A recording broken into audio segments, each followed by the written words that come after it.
Hi hello ನಮಸ್ಕಾರ, welcome back to my YouTube channel. ನಮ್ಮ ನೂರಾರು ನೋವುಗಳ ಮಧ್ಯೆ ಒಂದಷ್ಟು ಸಣ್ಣ ಖುಷಿಗಳು ಕೆಲವು ನೋವುಗಳನ್ನು ಮರೆಸೇ ಬಿಡುತ್ತೆ. ಅದರಲ್ಲಿ ನನ್ನ ಮಗ ಕ್ರಿಕೆಟ್ ಬ್ಯಾಟಿಂಗ್ ಆಡೋದು ನನಗೆ ತುಂಬಾ ಇಷ್ಟ. ಭುವನ್ಗೆ ಕ್ರಿಕೆಟ್ ಆಡೋದು ಅಂದರೆ ತುಂಬಾ ಇಷ್ಟ. ಯಾಕಂದರೆ ಅವ್ರ ಅಪ್ಪಂಗೆ ಕ್ರಿಕೆಟ್ ಮೇಲೆ ಒಲವು ಜಾಸ್ತಿ. ಅವನು ತನ್ನದೇ ಆದ ರೀತಿಯಲ್ಲಿ ಆಟನ ಆನಂದಿಸ್ತಾನೆ. ಭುವನ್ ಕೈಲಿ ಬ್ಯಾಟ್ ಹಿಡ್ಕೊಂಡ ಅಂತ ಅಂದರೆ ಅವನ ಕಣ್ಣಲ್ಲಿ ಉತ್ಸಾಹ ತುಂಬ ವಿಶೇಷವಾಗಿ ಕಾಣಿಸುತ್ತೆ. ಪ್ರತಿಯೊಂದು ಬಾಲನ್ನು ತನ್ನದೇ ಆದ ರೀತಿಯಲ್ಲಿ ಆಡ್ತಾನೆ ಮತ್ತು ಆ ಕ್ಷಣನ ಸಂಪೂರ್ಣವಾಗಿ ಎಂಜಾಯ್ ಕೂಡ ಮಾಡ್ತಾನೆ. ಅವನಿಗೆ ಕ್ರಿಕೆಟ್ ಆಡೋದೇ ಒಂದು ಖುಷಿ. ಅವನಿಗೆ ಕ್ರಿಕೆಟು ಒಂದು ಜಗತ್ತಿನ ಥರ ಸೃಷ್ಟಿ ಮಾಡ್ಕೊಂಡಿರ್ತಾನೆ.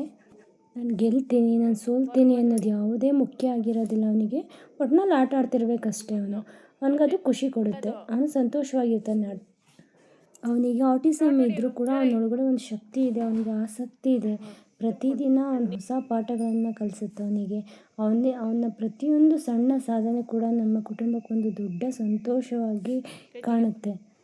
ಭುವನ್ಗೆ ಚಿಕ್ಕದ್ರಿಂದಲೇ ಥೆರಪಿ ಕೊಡಿಸ್ತಾನೆ ಬಂದಿದ್ದೀವಿ.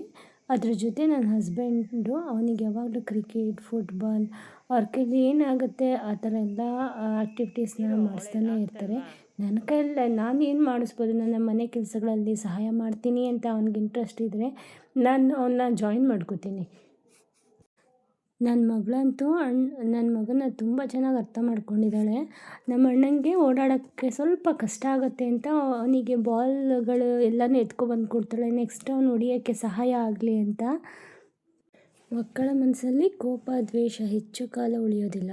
ಅವರು ಬೇಗನೆ ಮರೆತು ಹೋಗ್ಬಿಡ್ತಾರೆ. ಆಟದಲ್ಲಿ ಅವ್ರನ್ನ ಇನ್ವಾಲ್ವ್ ಮಾಡ್ಕೊಬಿಡ್ತಾರೆ. ಅದು ಕ್ಷಮಿಸುವ ಗುಣವನ್ನು ರೆಪ್ರೆಸೆಂಟ್ ಮಾಡುತ್ತೆ. ನಾವೆಲ್ಲ ಒತ್ತಡದ ಬದುಕಿನಲ್ಲಿ ಬದುಕ್ತಿದ್ದೀವಿ. ಮಕ್ಕಳುಗಳ ಸಣ್ಣ ಸಂತೋಷಕ್ಕೂ ಮೌಲ್ಯ ಇದೆ ಅಂತ ಅವ್ರು ನಮಗೆ ಯಾವಾಗಲೂ ನೆನಪಿಸ್ತಿರ್ತಾರೆ. ಭುವನ್ಗೆ ವಿರಾಟ್ ಅಂದರೆ ತುಂಬ ಇಷ್ಟ.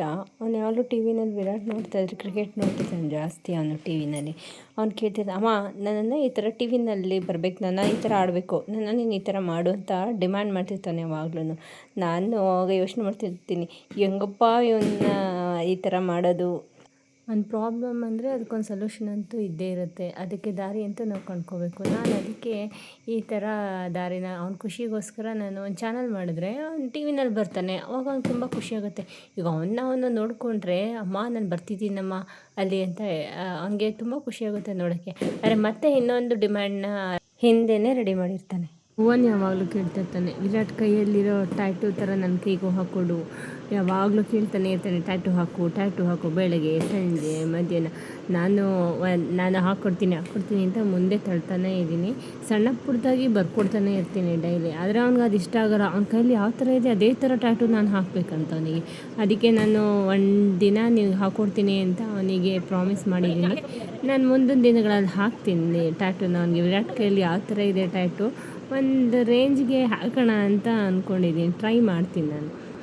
ಜಿಯಾ ಅಂತೂ ಬಾಕ್ಸಲ್ಲಿ ಬಾಲೆಲ್ಲ ಹೊಡೆದು ಖಾಲಿ ಆದ ತಕ್ಷಣ ಹೋಗಿ ಪಟ್ ಅಂತ ಎಲ್ಲ ಕಡೆಯಿಂದ ಬಂದ್ಬಿಟ್ಟು ತಗೋಣ ಮತ್ತೆ ಹೊಡಿ ಅಂತ ಕೊಟ್ಬಿಟ್ಟು ನಾನು ಹತ್ರ ಬಂದ್ಬಿಡ್ತಾಳೆ.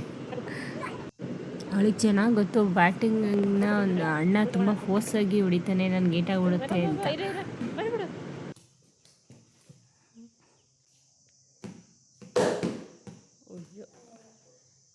ಯಾಕೋ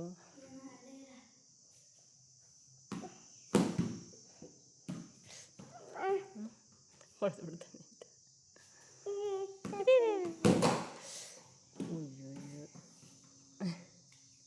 ಈ ಕಡೆ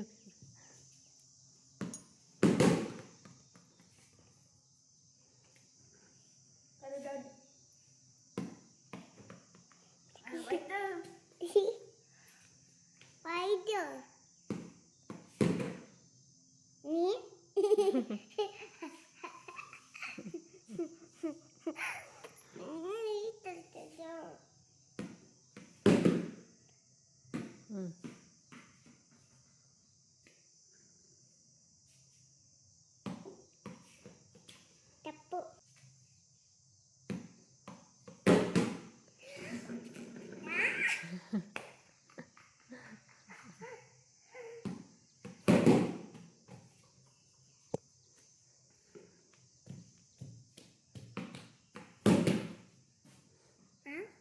ಅದು ಹೊಟ್ಟೈತೆ.